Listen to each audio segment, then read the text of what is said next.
আমাদের সমাজে এমনও কিছু মানুষ আছে দেখবেন যারা অহংকারের সঙ্গে রাস্তাঘাটে খুব ঘোরাফেরা করে। আমার মতন কেউ নেই, তুই কি বে, টাকা তো আমার, এমন ভাবে রাস্তায় স্ট্যাটাস, এমন ভাবে দাম্ভিকতার সঙ্গে চলে, দাম্ভিক ভাবে চলে, নিজেকে বড়ত্ব জাহির প্রকাশ করে চলে। মনে হয় যেন ও মাটিতে চললে ওর পাটা মাটিতে লাগে না, আসমানে টাচ হয়। আমাদের সমাজে আছে না নাই? কথা বলেন, আমাদের সমাজে আছে না নাই? অনেক আছে। এদের ব্যাপারে কোরআন এবং হাদিস কি বলে একটু শুনুন।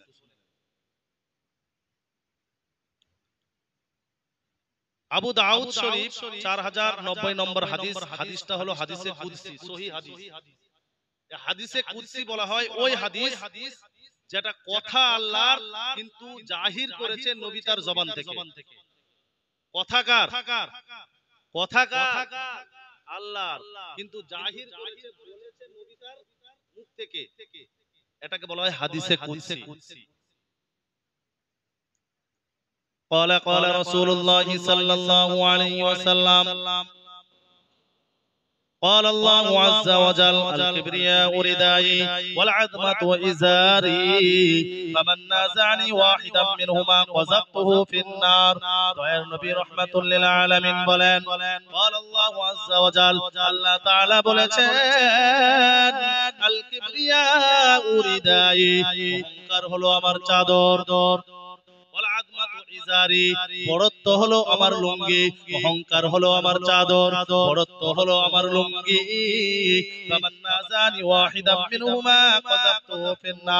এই দুটির মধ্যে যে কোনো একটি নিয়ে কেউ টানাটানি করবে, আমি আল্লাহ তাআলা আযাবতুহু ফিন্নার, তাকে আমি জাহান্নামের মধ্যে নিক্ষেপ করব। আল্লাহ পাক স্পষ্ট ভাবে বলে দিলেন যে অহংকার হলো আমার লুঙ্গি, আমার চাদর, আর বড়ত্ব হলো আমার কি লুঙ্গি। এই দুটোর মধ্যে যে কেউ একটি নিয়ে মানুষ টানাটানি করবে, আযাবতুহু ফিন্নার, আমি তাকে কোথায় দেব? জাহান্নামে দেব। সহিহ মুসলিমের 168 নম্বর হাদিস। যতগুলো হাদিস বলবো সব হাদিসের মান সহিহ হাদিস, দুর্বল হাদিস নয়, জাল হাদিস নয়, সব সহিহ হাদিস। মুসলিম শরীফের 168 নম্বর হাদিস। আন আব্দুল্লাহি আনিন নবী সাল্লাল্লাহু আলাইহি ওয়াসাল্লাম, লা তাদখুলুল জান্নাহ মান কানা ফি কলবিহি মিসকালু যাররাতিন মিন কিবরিন। হযরত আব্দুল্লাহ ইবনে মাসউদ রাদিয়াল্লাহু তাআলা আনহু থেকে বর্ণিত, দয়ার নবী মায়ার নবী রাহমাতুল লিল আলামিন বলেন, আল্লাহর নবী বলেছেন,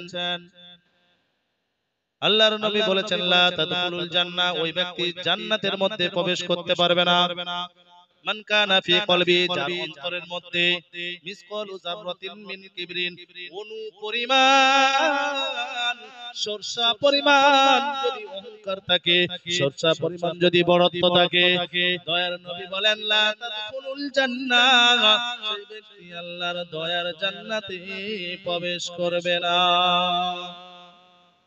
শয়তানকে জান্নাত থেকে বের করে দেওয়া হয়েছিল। জিনা করেছিল নাকি? জিনা করে নাই, শিরক কাজ করে নাই, মদ খায় নাই, জুয়া খেলে নাই, তারপরেও জান্নাত থেকে কেন বের করে দেওয়া হয়েছিল? আল্লাহ তাবারক তাআলা যখন সমস্ত মালায়েকা ফেরেশতাদেরকে সিজদা দেওয়ার জন্য বলেছিলেন, সমস্ত মালায়েকা ফেরেশতারা সিজদা দিয়েছিল। আবা ওয়াস্তাকবার, আবা, সে অস্বীকার করলো, ওয়াস্তাকবার, অহংকারের সাথে, বড়াইত্বর সাথে, শয়তান আল্লাহর কথাকে অহংকার এবং বড়াইত্বর সাথে যখন অস্বীকার করলো, ওয়াকানা মিনাল কাফিরিন, আল্লাহ তাবারক তাআলা তাকে কাফেরদের অন্তর্ভুক্ত করে দিলেন। আজকে যারা আমরা অহংকার এবং বড়ত্বের সঙ্গে আল্লাহর হুকুমকে, আহকামকে অমান্য করি, অস্বীকার করি, শয়তানকে আল্লাহ কাফের বানিয়ে দিয়েছে। আমাকে আপনাকে ওই দলে সাজিয়ে দেবে, ওই দলে নাম লিখিয়ে দেবেন আল্লাহ তাবারক তাআলা। দুনিয়ার জমিনে আল্লাহ তাবারক তাআলা দেখবেন যাদেরকে পয়সা দিয়েছে, টাকা দিয়েছেন, এদেরকে ধরা যায় না, এত অহংকার। এই অহংকার খুব খারাপ জিনিস, মারাত্মক পাপ, মারাত্মক গুনাহ। অহংকার করা যাবে না। আপনার চাইতে আমার চাইতে আমাদের কি টাকা পয়সা? যারা অহংকার করে শুনে রেখে দেন, ফিরাউনের টাকা কি আপনার চাইতে কম ছিল? কারুন, সাদ্দাত, হাম্মান, পৃথিবীর মধ্যে যত বড় বড় জালিম বাদশারা ছিল, সোনার পালঙ্কে ঘুমাতো, সোনার পালঙ্কে থাকতো, সোনার উপর দিয়ে হাঁটা চলাফেরা করতো। তুমি তাদের থেকে তো বেশি পয়সাওয়ালা হয়ে যাও না, কিছুই নাই তোমার কাছে, কানা করি। আল্লাহ তাবারক তাআলা তাকে ধ্বংস করে দিয়েছে, ধ্বংস করে না করেনি? কোরআনে আছে না আছে না?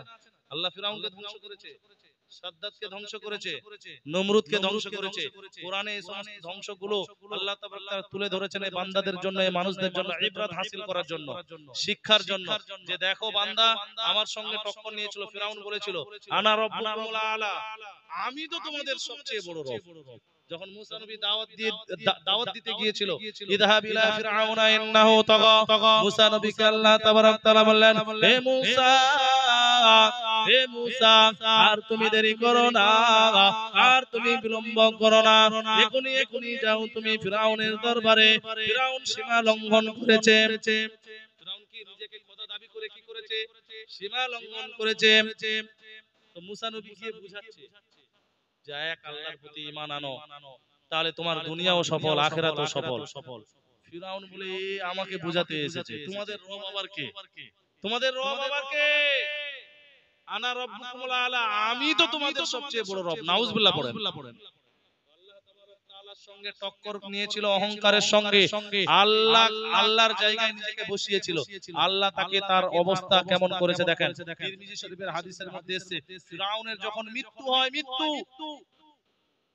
জিবরিল আমিন তার নবীকে বলেন, হে নবী, ফিরআউনের যখন মৃত্যু হয়, আল্লাহ তাবারক তাআলা আমাকে অর্ডার দিলেন যে ফিরআউন যখন পানি খেয়ে যখন তলিয়ে যাচ্ছিল, মিশরের নদী যখন তাকে নিচের দিকে যখন টেনে নিয়ে যাচ্ছিল, অত্যাধিক পানি খেয়ে ফেলেছিল, তখন সে বলতে লাগলো যে আমি বনি ইসরাইল নবীর উপরে, বনি ইসরাইল কওমের নবীর উপরে ঈমান আনলাম, এবং আমি ঈমানও আনলাম সেই আল্লাহর প্রতি যে আল্লাহ আমাদের সকলকে সৃষ্টি করেছে। এই ধরনের কথা তিনি মুখ থেকে বের করতে চাচ্ছিলেন, বের করবেন।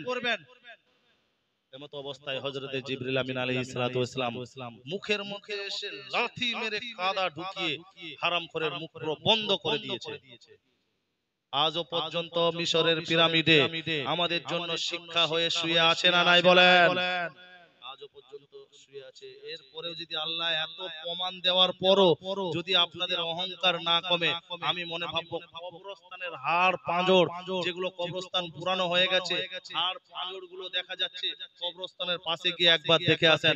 আপনার মতন ওই একজন আপনার বন্ধু কত পয়সাওয়ালা ছিল, কত টাকাওয়ালা ছিল, দুনিয়ার জমিনে কত অহংকার করে চলছো, গায়ে যখন পোশাক যখন লাগাতো, গায়ে যখন পোশাক পরতো, ওরে বাপ রে বাপ, যদি বন্ধু একটু টাচ করে দেন, এরকম পোশাক গায়ে তুলেছিস। এই সমস্ত মানুষদের যারা মারা যায়, এদের কবরে হাড় দেখা যায়, ওই সমস্ত মানুষদেরকে শিক্ষা নেন, দেখেন কি অবস্থা আল্লাহ তাবারক তাআলা তাদের করেছেন, আমাদেরও এভাবে করবে। আমার মতন বড় আলেম নাই, আমার মতন বড় মাওলানা নাই, আমার মতন বড় মুহাদ্দিস নাই। এগুলো অহংকারের কথাবার্তা, বড়ত্বর কথাবার্তা। এই কথাবার্তা একমাত্র আল্লাহর জন্য সাজে, ঠিক কিনা বলেন?